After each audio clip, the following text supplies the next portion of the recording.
Good evening, students. So once again we are in our next lecture.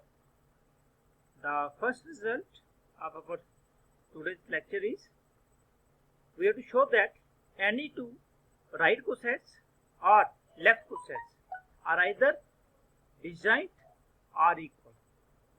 If you know that in previous lecture we used this concept in the proof of some results, okay, then this concept basically arises from the behavior of these cosets. We have given some examples in our previous lectures.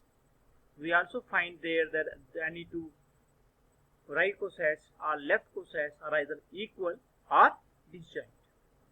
This is what now we have to prove.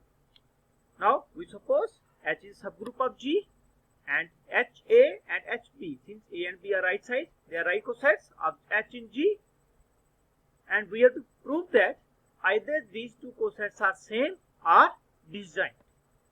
So we suppose these two cosets HA, HB are not disjoint. They are not disjoint means they have some elements common. It means there exists at least one element. We name that element C, which belongs to HA and HB. Right? Then when C belongs to HA, it is of this form. It may be of this form H1A, and when it is in HB, it will be of the form H2B, where this H1, H2, they are from the subgroup H. Right? But both are the expressions for the one element C. So H1A is equal to H2B. Right? So when they are equal, I take H1 inverse on both sides, because as H1, H2, they are the elements of subgroup and their inverse exists. So I write H1 inverse on both sides, right? Then you can see here, by using associative property, this H1, these brackets we can interchange, so it becomes identity element, and here they are combining together. So EA is A is equal to H1 inverse H2. Now H1 and H2 both belongs to the same subgroup. By closure property, their product also belongs to the subgroup. So I name this element as H3, new element, because it belongs to this subgroup. So I name it as H3. Then this A becomes equal to H3B. Right? This. Now I apply again. I make right cosets again, apply capital H. There is our subgroup, and I write it in the form of cosets. Then HA is equal to H3B. Now this H3, it is the element of subgroup H. So it is absorbed. Why? Because by closure property. Because when I multiply this H3 with this subgroup, by closure property, all the elements we get, they are again from the subgroup. So H3 is equal to H. Why? Because this H3 belongs to, this is the property of subgroup. So we have proved that HA is equal to HB. And this is our basic motive of getting the result proved. So we have proved that any two cosets, if they are not disjoint, then they are equal. So this is the way we can prove it. It is very simple proof. Now next result, if H is a subgroup of G, then there is one-to-one correspondence between any two right cosets. This result is very important again. This result says we take any two right cosets, then both the right cosets contain same number of elements. Right? They contain same number of elements. Now again we have to prove it.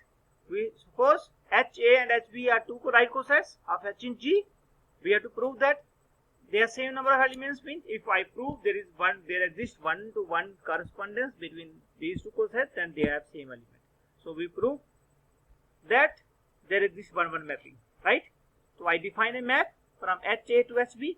Now the elements of HA are from H1A is something like this. So I define the mapping as f of HA is equal to HB. Simply I replace this A by B because the image is the right cosets of HB. Now first I show that this is 1-1 map. Now f of H1A is equal to H1B, H2B is H2B, then f of H1A I compare, equate the images, then I find that H1B is equal to H2B.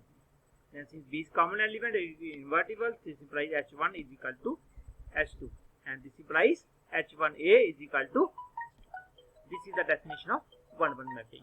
So we have proved that the map is 1-1. Now we prove that this map is also onto.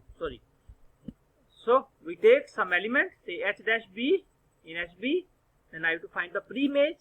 Since H dash B belongs to this and H belongs to subgroup H, then H dash A belongs to H, and the image of this becomes H by definition of our function we have defined. So simply, very simple, it is onto also. Thus the map is 1-1 onto. So we can say that there is 1-1 correspondence between any two elements of any two cosets of the subgroup in G, and number of cosets of a subgroup is called index of the group, index of that subgroup, right? So this is the definition. The number of distinct right cosets of any subgroup of a finite group G is called index of the subgroup in G. Okay, the index of subgroup H in G is the number of cosets found by that subgroup H in G. This is example. For that we have, suppose we have taken the group as Z12 and under addition modulo 12, then we take subgroup 0, 4, 8 under the same modulo group. Since Z12 had 12 elements, it is of order of this group is 12. Okay, then I find the cosets. First I write 0 plus H.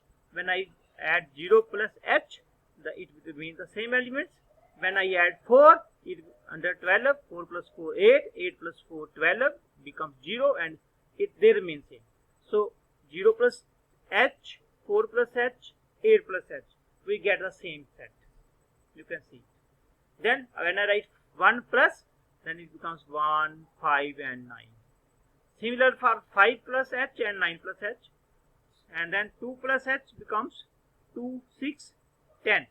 Same for 6 plus H and 10 plus H.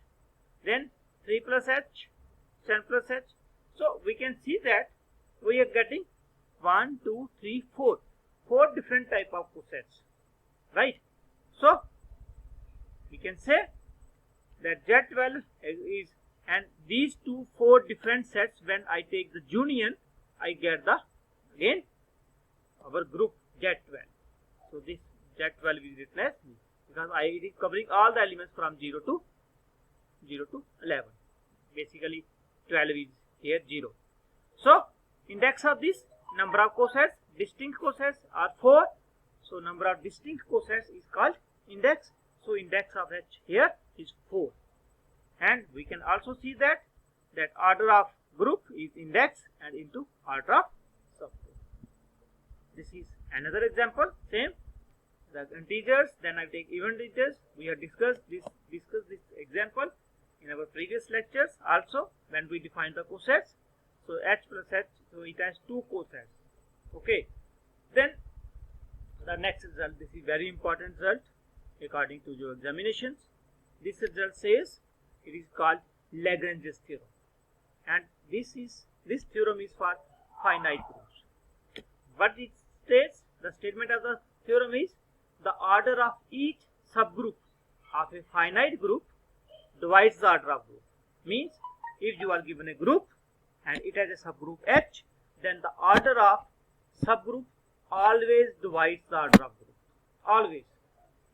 Now we go for the proof. Suppose G is a finite group of order n and H is a subgroup of G.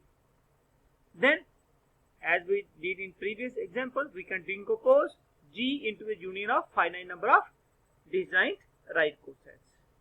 Suppose I write G as cosets HA1, HA2, these are finite number of cosets. Why they are finite? Because our group is also finite. So in case of finite group, there always exists finite cosets. Suppose it has R number of cosets. We have also studied in previous result that any two cosets have same number of elements. So this HA1, HA2, HAR, they have same number of elements. And we also know that the subgroup H is also coset. Why? Because I can write H as H composition E. So they have all the elements have same order, and they have order equal to the order of subgroup. So this is again detail. There are R distinct cosets. Each coset same number of elements as the set H, which is our subgroup. So R cosets have an order of subgroup. Here we have taken order subgroup. Suppose here we have taken R. You see here. Okay. So it becomes R dot K, order of G. So when I unite HA1, HA2, HA1, you can see here it has order K, it has order K, it has order K, because all are equal, same number of elements. So I write K R times. So order of G becomes R times K. So what is K? K is the order of subgroup. So order of G is here you can see that order of G is R order of H. So R into order of H. So when I write G R into something, it means this order of H divides G, and order of G divided by order of H becomes R. So it means this equation shows that order of H divides the order of group. So this is our proof. Very simple result, but there is a need of understanding of the concept. So all results you must know without proving the result. So the result which we used here, that a group can be written as union of distinct cosets. All distinct cosets have same number of elements, and then we prove it. So I think this is enough for today's lecture. So thank you all of you.